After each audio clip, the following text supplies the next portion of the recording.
दोस्तों, राजस्थान के तीनों कमीशन मांगने वाले विधायकों के साथ क्या हुआ पता है? तीनों विधायकों को विधानसभा की सदाचार समिति ने बुलाया था। उनमें भी बहुत सारे सदस्य हैं, वो भी विधायक हैं, मंत्री होंगे। तो तमाम सदस्यों के सामने ये तीनों पेश हुए, रेवंत राम डांगा, अनीता जाटव और रितु बनावत। क्योंकि तीनों का स्टिंग ऑपरेशन हुआ था और स्टिंग ऑपरेशन होने के बाद तमाम सवाल खड़े हुए थे। एक्शन हुआ, उनका अकाउंट फ्रीज कर दिया गया। उसके बाद कार्रवाई करने की मांग उठी।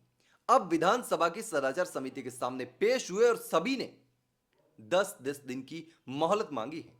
डांगा साहब ने तो शायद 15 दिन की मोहलत मांगी है। अब विधानसभा की समिति जो है, उनका कहना है कि इन तीनों विधायकों ने कुछ डॉक्यूमेंट भी टेबल किए हैं, डॉक्यूमेंट भी हमारे सामने रखे हैं और उन्होंने कहा कि हमें फंसाने की कोशिश हुई है। हमने कोई कमीशन नहीं मांगा, हम तो ईमानदार हैं।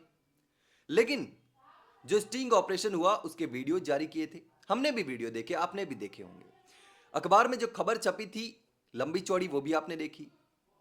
और अब इन तमाम विधायक जो हैं, इनको कुछ समय मिला है और कुछ समय के बाद में वापस से जवाब देना है। अब कई लोग कह रहे हैं कि इन विधायकों की कुर्सी जा सकती है, विधायकी जा सकती है, दोबारा उपचुनाव करवाने पड़ेंगे। अब ये नौबत आएगी या नहीं आएगी ये तो नहीं पता, लेकिन इनकी मुश्किल बढ़ना शुरू हो गई है।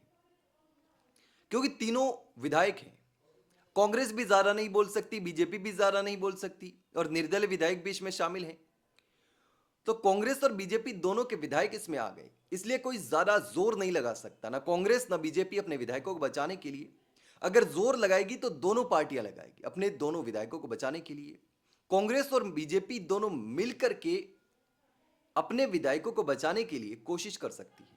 क्योंकि जहां पर राजनीति की बात होती है, राजनीतिक फायदे की बात होती है, नेताओं के फायदे की बात होती है, विधायकों का पेमेंट बढ़ाना होता है, उनकी सुविधाएं बढ़ानी होती हैं, वेतन बढ़ाना होता है, जो खर्चे भत्ते जो होते हैं वो बढ़ाने होते हैं। यानी कि अगर किसी विधायक का वेतन 50,000 से 1 लाख करना है, 1 लाख से 2 लाख करना है, तो सारे विधायक मिलकर के एक साथ आवाज उठाते हैं, एक साथ सहमति देते हैं कि हाँ बढ़ाए जाए, हमारी सुविधा बढ़ाई जाए, हमारा जो कमीशन है वो बढ़ाया जाए। ये तमाम इस तरीके के जो मामले होते हैं उसमें कांग्रेस और बीजेपी दोनों मिलकर के काम करती है। निर्दलीय भी होगा ना, वो भी इस मामले में उनके साथ आ जाता है।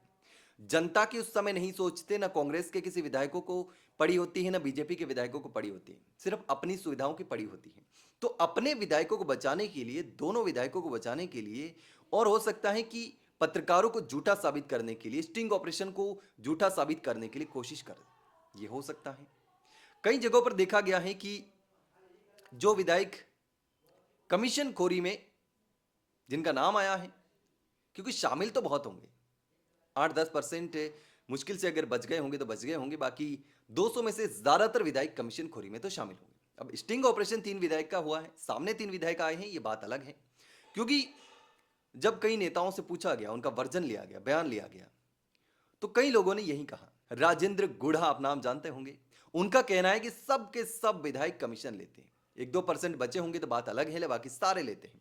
किसी को ज्यादा नॉलेज है, ज्यादा पुराने विधायक हैं, अच्छे तरीके से कमीशन लेते हैं ताकि कोई पकड़ ना सके।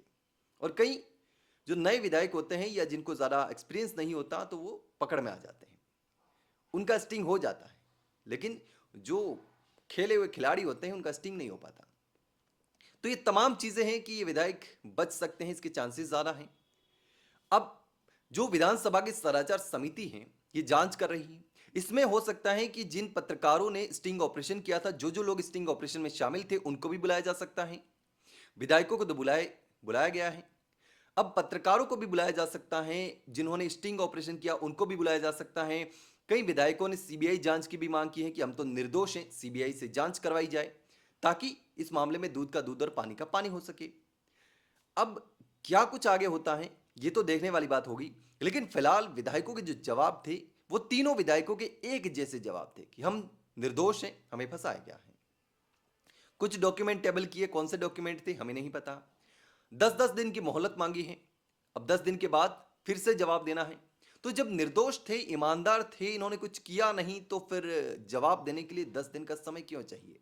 यह समझ से परे है। लेकिन दोस्तों, आपको क्या लगता है? कमेंट सेक्शन में कमेंट करके जरूर बताना कि आखिर ये पूरा मसला जो है क्या हो रहा है।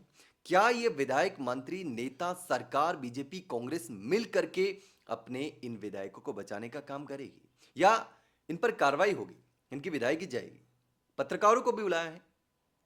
तो आपको इस पूरे मसले पर क्या लगता है? आपके दिमाग में कौन से सवाल आते हैं? सरकार पर शक है, कांग्रेस बीजेपी पर शक है, या आपको लगता है कि सही से कार्रवाई हो जाएगी? दोस्तों, आपको जो भी लगता हो मुझे कमेंट करके जरूर बताना।